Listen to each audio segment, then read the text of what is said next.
Hello everyone, myself Vikas Saini welcoming you all on this YouTube channel. जैसे कि आप सबको पता है, हमने अपना एडमिशन और पार्टनर का चैप्टर शुरू किया हुआ था।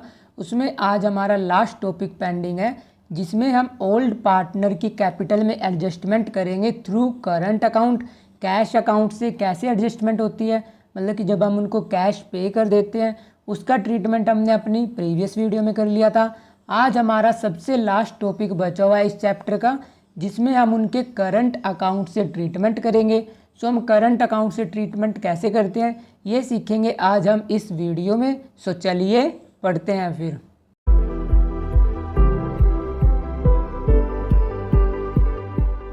अब करंट अकाउंट का ट्रीटमेंट सीखने से पहले जो मैंने आपको प्रीवियस क्लास में बताया था, मैं वो थोड़ा बहुत आपको रिकॉल करा देता हूँ। रियलिटी में होता क्या है, सपोज करो हमारे दो पार्टनर्स थे ए और बी, और ये थे हमारे ओल्ड पार्टनर, इसलिए मैं इनके आगे लिख देता हूँ ओल्ड। और नया पार्टनर आया, सपोज करो सी आया, और सी लेकर आ रहा है 1/4 शेयर। उसको प्रॉफिट में 1/4 शेयर मिल रखा है, और आपको क्वेश्चन में दिया होगा कि सपोज करो ये 40,000 कैपिटल लेकर आ रहा है, 50,000 कैपिटल लेकर आ रहा है। तब आप क्या करते थे, इसके शेयर के बिहाफ पे आप टोटल फर्म की कैपिटल निकालते थे। सपोज करो टोटल फर्म की कैपिटल आई हमारी 1,60,000। फिर आप इसमें से क्या करते थे, जो पुराने पार्टनर्स हैं, कौन है पुराने पार्टनर, ए और बी, इसकी आप एडजस्टेड कैपिटल निकालोगे, और जो एडजस्टेड कैपिटल आएगी ए और बी की, आप उसको किससे कंपेयर करोगे, जो उनकी न्यू फर्म में कैपिटल होनी चाहिए थी। टोटल फर्म की कैपिटल कितनी आई, 1,60,000। इसको आप डिवाइड करोगे न्यू प्रॉफिट शेयरिंग रेशियो में। अब जो न्यू प्रॉफिट शेयरिंग रेशियो में इनकी कैपिटल आएगी ए की और बी की, वो आप कंपेयर करोगे इनकी एडजस्टेड कैपिटल से, मतलब जो आपने इनके कैपिटल अकाउंट में निकाली होगी। सपोज करो अगर किसी पार्टनर ने एक्सेस कैपिटल लगा रखी है पार्टनरशिप फर्म में, तब आप उसको क्या कर देते थे, पे कर देते थे। और अगर किसी ने पैसा कम लगा रखा है और जो न्यू कैपिटल आई वो ज़्यादा है, इसका मतलब क्या है कि उसे उतना कैश लेकर आना पड़ेगा। वो कैश लेकर आ जाता था। जिसकी एक्सेस कैपिटल होती थी वो विड्रॉ कर लेता था, जिसकी डेफिसिट कैपिटल होती थी वो फर्म में कैश लेकर आता था। ये तो था सिंपल ट्रीटमेंट। मैंने आपको क्या बताया कि जब तक एग्जामिनर आपको स्पेशली लिख कर ना दे क्वेश्चन में कि आपको ये ट्रीटमेंट करंट अकाउंट से करना है, तब तक आप करंट अकाउंट को ऑप्ट नहीं करोगे। करंट अकाउंट आप ऑप्ट कब करोगे, जब एग्जामिनर आपको क्वेश्चन में कुछ हिंट दे कि लाइक ये ट्रीटमेंट जो आप ओल्ड पार्टनर की कैपिटल में एडजस्टमेंट कर रहे हो वो कैश या बैंक से नहीं करनी, वो आपको करनी है करंट अकाउंट से। तब आप क्या करोगे, जो ओल्ड पार्टनर है उनका करंट अकाउंट ओपन करोगे, और सपोज करो अगर किसी पार्टनर की थी एक्सेस कैपिटल, तब आप क्या जर्नल एंट्री पास करोगे उस सिचुएशन में, old partner capital account debit to partner current account. मतलब जितनी उसकी एक्सेस कैपिटल थी वो आप ट्रांसफ़र कर दोगे उसके करंट अकाउंट में। और अगर किसी पार्टनर की कैपिटल डेफिसिट थी, मतलब उसने कम पैसा लगा रखा था, तब आप क्या जर्नल एंट्री पास करोगे, partner current account debit to old partner capital account. क्योंकि कैश के केस में क्या होता था, जिसकी एक्सेस कैपिटल होती थी तब आप जर्नल एंट्री पास कर देते थे old partner capital account debit to cash या बैंक। बट इस सिचुएशन में एग्जामिनर आपको स्पेशल लिख कर देगा कि भाई कैश या बैंक को यूज़ मत करो, आपको करंट अकाउंट से जर्नल एंट्री पास करनी है। आप कैश या बैंक की जगह पे क्या यूज़ करोगे, आप यूज़ करोगे पार्टनर करंट अकाउंट। ये था एक्सेस का ट्रीटमेंट। और डेफिसिट में क्या होता था, पार्टनर कैश लेकर आता था, तब आप क्या जर्नल एंट्री करते थे, कैश या bank account debit to partner capital account. But क्योंकि अब आपको कैश से जर्नल एंट्री पास नहीं करनी, कैश वर्ड किससे रिमूव होगा, कैश के जगह पे आप यूज़ करोगे पार्टनर करंट अकाउंट। और इसके बाद बैलेंस शीट में क्या ट्रीटमेंट होगा, अभी के लिए हम एक रफ बैलेंस शीट प्रिपेयर कर लेते हैं। अब जिस पार्टनर की एक्सेस कैपिटल थी, आपने क्या किया, उसका करंट अकाउंट ओपन कर दिया और उसके करंट अकाउंट में ट्रांसफ़र कर दिया। जो ये आपने उसके करंट अकाउंट में ट्रांसफ़र किया है, ये आपको उसको पे करना पड़ेगा इन फ्यूचर। सो ये आपकी एक तरीके से क्या होगी, लायबिलिटी। सो आप इसे शो करोगे लायबिलिटी साइड।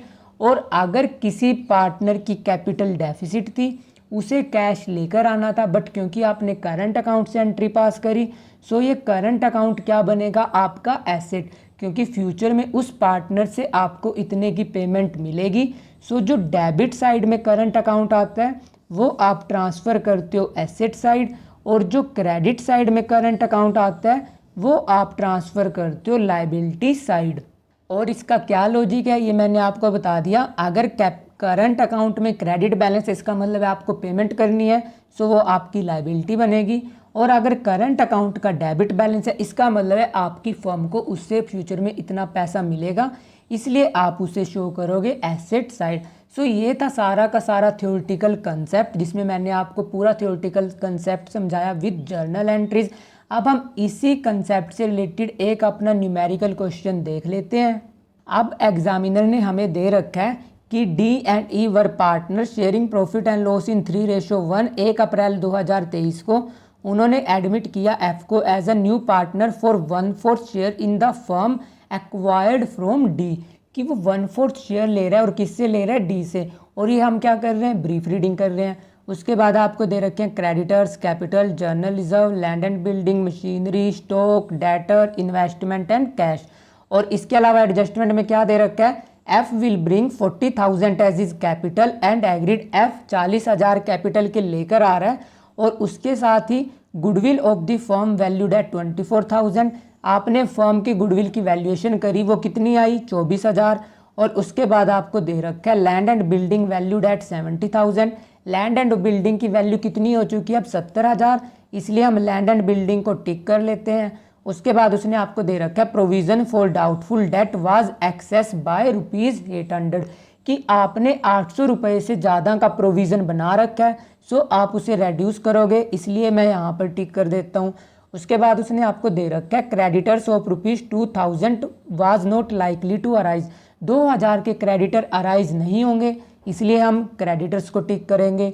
उसके बाद उसने आपको दे रखा है capital of the partners to be adjusted on the basis of F contribution, कि जो पार्टनर्स की कैपिटल है, पार्टनर्स की कैपिटल मतलब जो एग्जिस्टिंग पार्टनर है उसकी आप कैपिटल एडजस्ट कर रहे हो, किसकी कैपिटल के बिहाफ पे, एफ की कैपिटल के बिहाफ पे।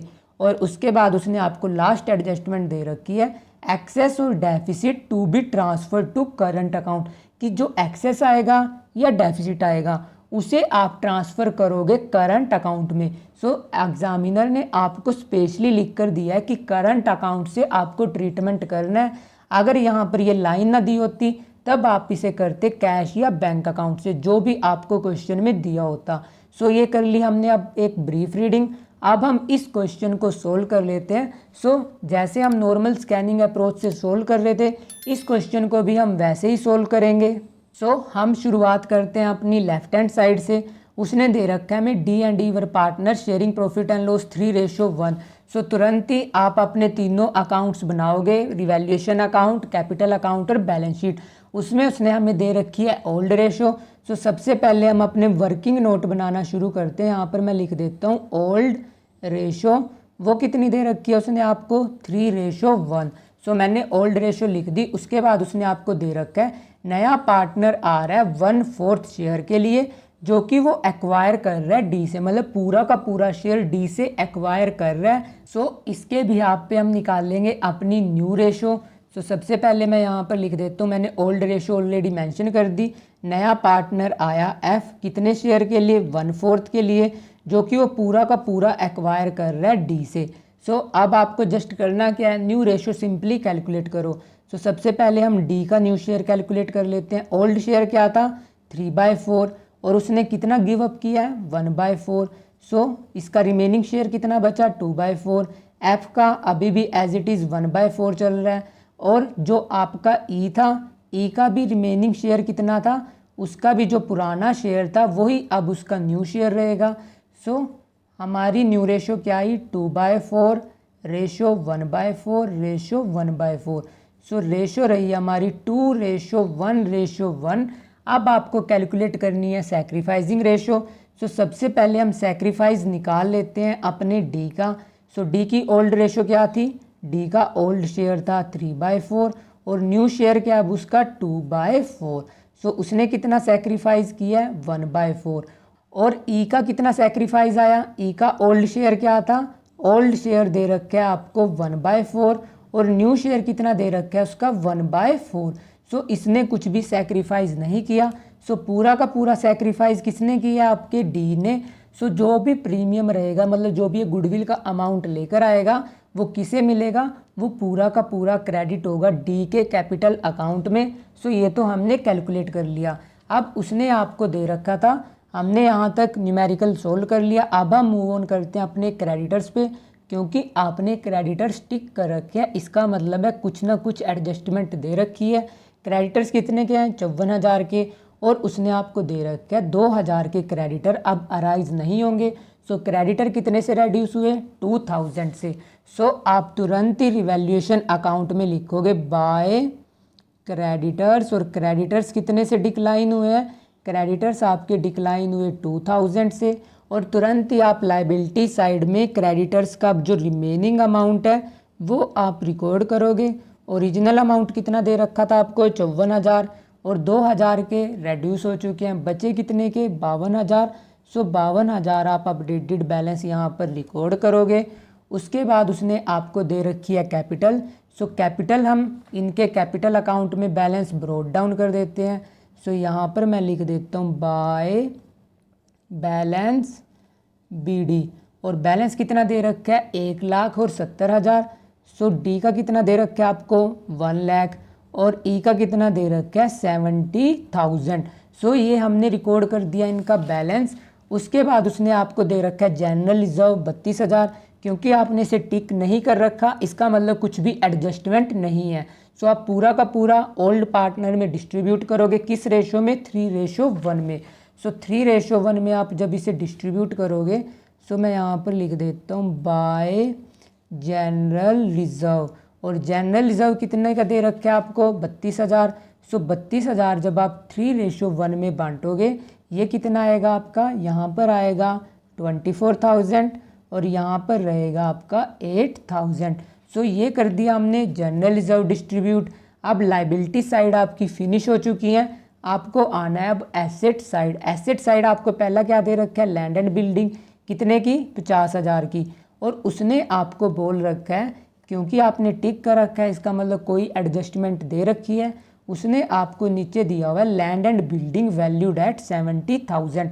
लैंड एंड बिल्डिंग की वैल्यू अब 70,000 हो चुकी है। सो कितने से इंक्रीमेंट हुआ 20,000।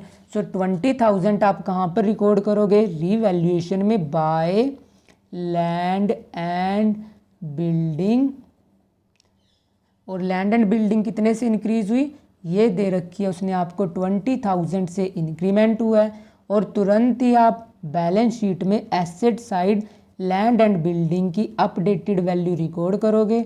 सो लैंड एंड बिल्डिंग की अपडेटेड वैल्यू कितनी है अब 70,000। सो 70,000 आपने यहाँ पर रिकॉर्ड कर दिया। अब उसके बाद उसने आपको क्या दे रखा है मशीनरी। मशीनरी कितने की दे रखी है 60,000 की, और क्योंकि आपने इसे टिक नहीं कर रखा इसका मतलब कोई एडजस्टमेंट नहीं है। सो आप as it is machinery balance sheet में पेस्ट करोगे, क्योंकि मशीनरी की वैल्यू में कुछ भी चेंज नहीं हुआ। सो मशीनरी कितने की थी 60,000 की। सो 60,000 आप as it is new balance sheet में रिकॉर्ड करोगे। उसके बाद उसने आपको दे रखा है स्टॉक।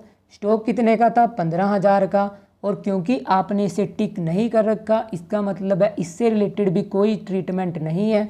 सो आप स्टॉक भी क्या करोगे as it is new balance sheet में रिकॉर्ड करोगे। सो आप यहाँ पर लिखोगे स्टॉक, और स्टॉक का अमाउंट कितना है 15,000। सो 15,000 मैंने यहाँ पर रिकॉर्ड कर दिया।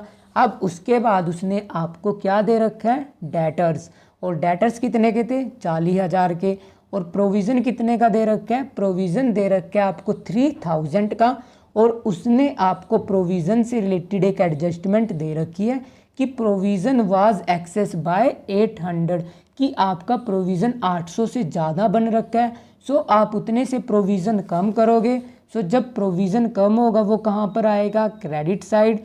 सो आप यहाँ पर लिखोगे by provision for doubtful debt, और प्रोविज़न कितने से डिक्लाइन हुआ 800 से, और तुरंत ही आप बैलेंस शीट में डेटर्स का ट्रीटमेंट करोगे।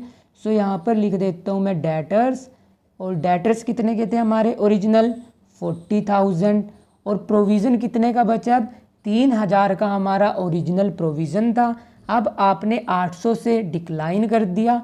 सो न्यू प्रोविज़न कितने का बचोगा, अब 2200 रुपये का। सो अब जब आप इसमें से माइनस करोगे यहाँ पर कितना आएगा 00873, तो ये आए आपके अपडेटेड डेटर्स। सो हमने डेटर्स का ट्रीटमेंट कर दिया।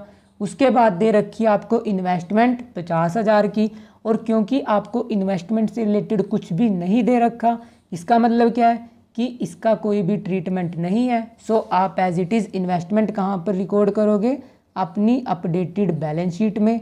सो मैंने यहाँ पर लिख दिया इन्वेस्टमेंट कितने की है 50,000। सो मैंने इन्वेस्टमेंट भी रिकॉर्ड कर दी।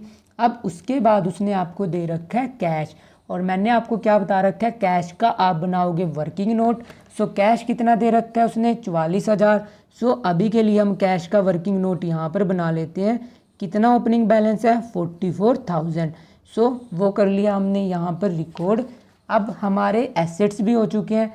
अब आपको एक बार दोबारा से स्कैन करना है कि आपने कोई आइटम मिस तो नहीं कर दिया। अगर नहीं किया तब आप आ जाओ अपनी एडजस्टमेंट पे। उसने दे रखा है F will bring 40,000 as is capital and agreed, कि एफ आ रहा है और वो 40,000 कैपिटल के लेकर आ रहा है।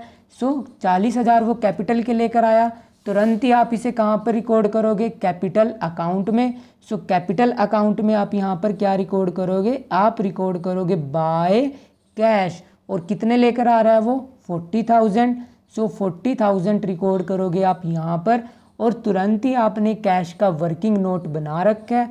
सो तुरंत ही आप कैश के वर्किंग नोट में भी ऐड करोगे। सो ये कर दिया आपने कैपिटल का ट्रीटमेंट। अब उसके बाद उसने आपको दे रखा है कि goodwill of the firm valued at 24,000, पूरे फर्म की गुडविल की वैल्यूएशन कराई गई, जो कि कितनी आई 24,000। क्या उसने आपको क्वेश्चन में कहीं पर दे रखा है कि जो नया पार्टनर आया वो कैश में गुडविल लेकर आया? अगर नहीं दे रखा तब आप नॉर्मली क्या एज्यूम करोगे कि वो गुडविल कैश में नहीं लेकर आया, इसलिए आप जर्नल एंट्री किससे पास करोगे, उसके करंट अकाउंट से। तो सबसे पहले हम निकाल लेंगे कि उसका शेयर कितना है। सो 24,000 पूरे फॉर्म की है, नया पार्टनर आ रहा है 1/4 के लिए। सो गुडविल में उसका शेयर कितना होगा 6,000, क्योंकि जब आप 24,000 का 1/4 करोगे वो कितना आएगा 6,000। सो 6,000 वो गुडविल लेकर आया, और आपने सैक्रिफाइसिंग निकाल ली थी, वो आपकी क्या आई थी कि सिर्फ डी ने सैक्रिफाइस किया है।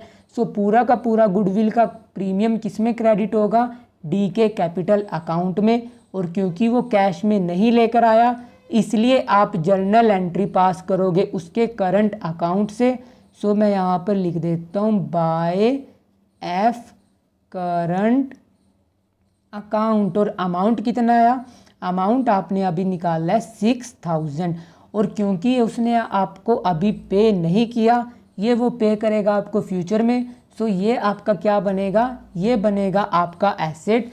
सो तुरंत ही आप बैलेंस शीट में यहाँ पर रिकॉर्ड करोगे एफ करंट अकाउंट, और ये कितना आएगा, यहाँ पर आएगा आपका 6,000। सो आपने बैलेंस शीट में भी ट्रीटमेंट कर दिया। उसके बाद हम देखते हैं कि क्या कोई एडजस्टमेंट पेंडिंग है। अभी गुडविल आपने कर दी, लैंड एंड बिल्डिंग भी आपने ऑलरेडी ट्रीटमेंट कर दिया, प्रोविज़न का भी हम कर चुके हैं, क्रेडिटर्स का भी हम कर चुके हैं। सो अब उसके बाद आपकी एंट्रीज पेंडिंग है सिर्फ और सिर्फ कैपिटल ट्रीटमेंट से रिलेटेड। सो कैपिटल ट्रीटमेंट से रिलेटेड सबसे पहले हमें क्या निकालनी पड़ेगी, एडजस्टेड कैपिटल। सो एडजस्टेड कैपिटल के लिए सबसे पहले हम रिवैल्यूएशन क्लोज कर देते हैं। सो रिवैल्यूएशन में टोटल क्रेडिट साइड का क्या है हमारा 22,800, और क्योंकि डेबिट साइड कुछ भी अमाउंट नहीं है, सो ये पूरा का पूरा प्रॉफिट कहाँ पर ट्रांसफ़र हो जाएगा, पार्टनर्स के कैपिटल अकाउंट में।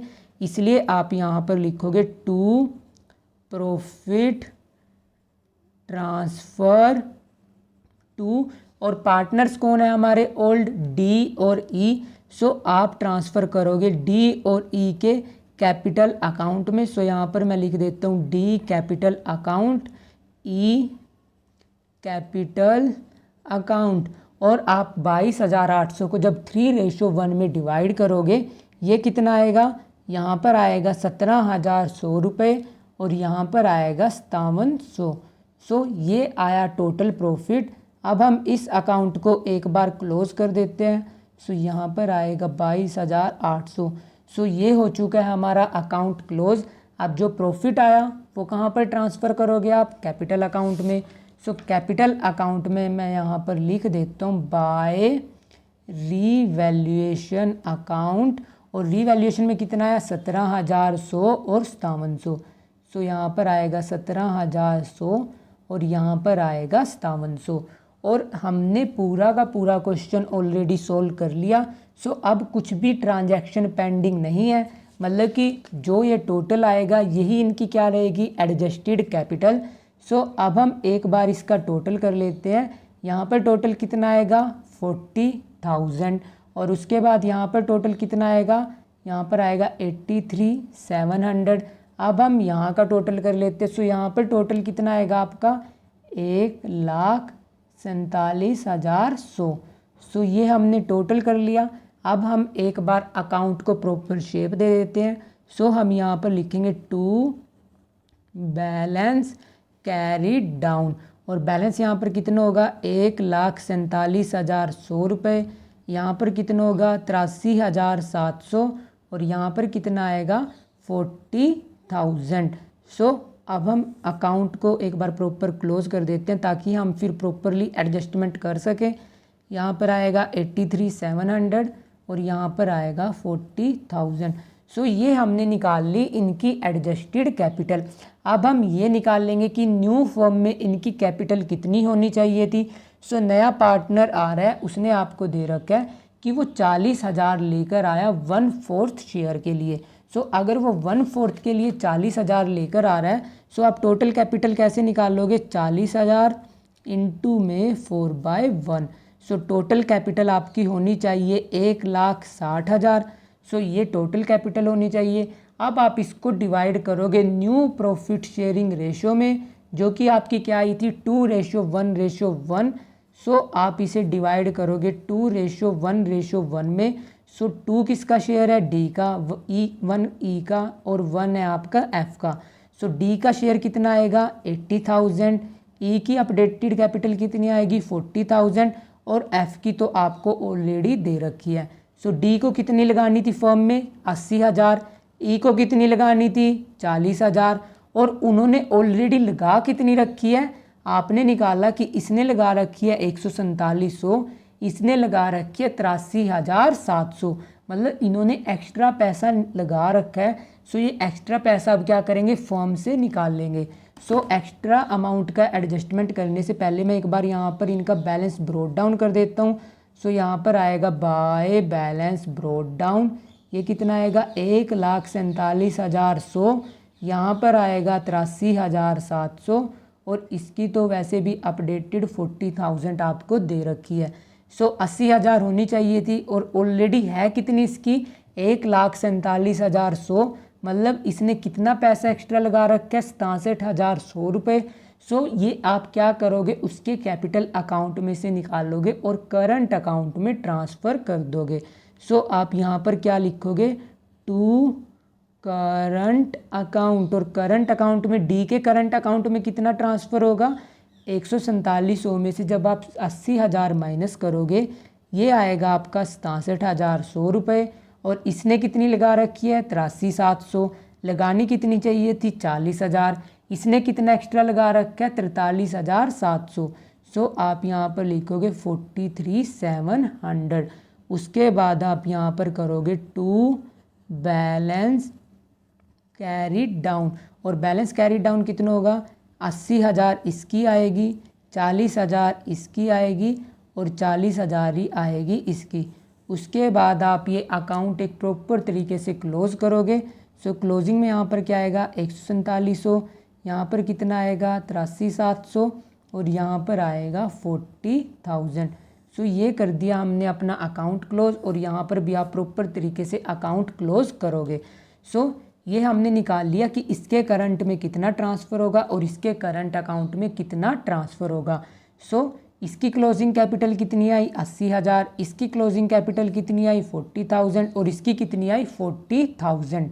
सो अब हम ये जो हमने अमाउंट निकालना है इसको हम ट्रांसफ़र कर देते हैं अपनी बैलेंस शीट में।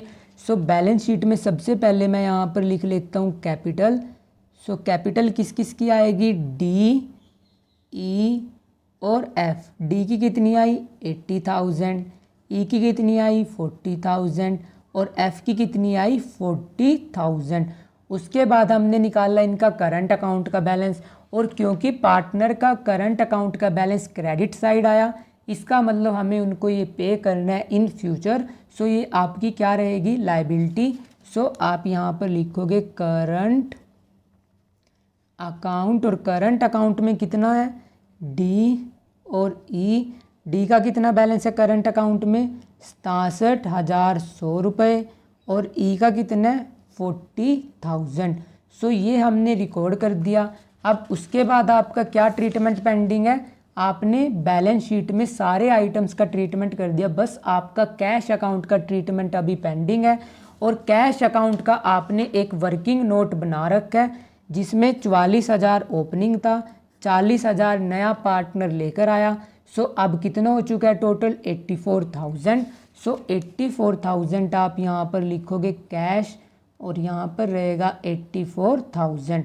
सो ये हो चुकी है आपकी बैलेंस शीट कंप्लीट। अब हम कर लेते हैं इसका एक बार टोटल। सो बैलेंस शीट का टोटल करने से पहले हम अपने ई का जो करेक्ट अमाउंट था वो रिकॉर्ड कर देते हैं। एक्चुअली में ई का करेक्ट अमाउंट कितना आया था 43,700। मैंने यहाँ पर 40,000 बाय मिस्टेक रिकॉर्ड कर दिया। सो यहाँ पर कितना आएगा 43,700।